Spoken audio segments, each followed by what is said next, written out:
to log into your account on ZingHR. Hi everyone, this is Kate and welcome back to our video. And on today's video, we will learn how we can log into ZingHR. So without further delay, let's get started with this video.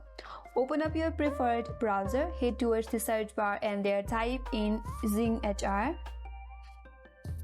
From the search results, you have to head over to your first link, that is www.zinghr.com. Click on it. That's gonna take you to their official website. Now in order to log in, navigate to the menu bar at the top, and at the upper right corner there is a login button. You have to click on login. Then you'll be taken into login portal. Navigate to your right hand side. There you'll have this login section. There first of all you have to enter your company code. Make sure you type in your correct code. Under that, enter your employee code, and under that, enter your password associated with your account.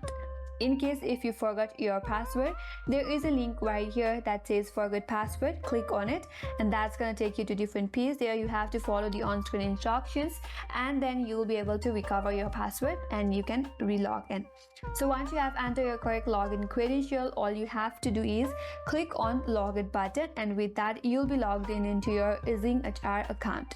And that's all for today's video. Hope this video was helpful, and if you're new to our channel, consider subscribing. Thank you for watching and stay tuned for more videos.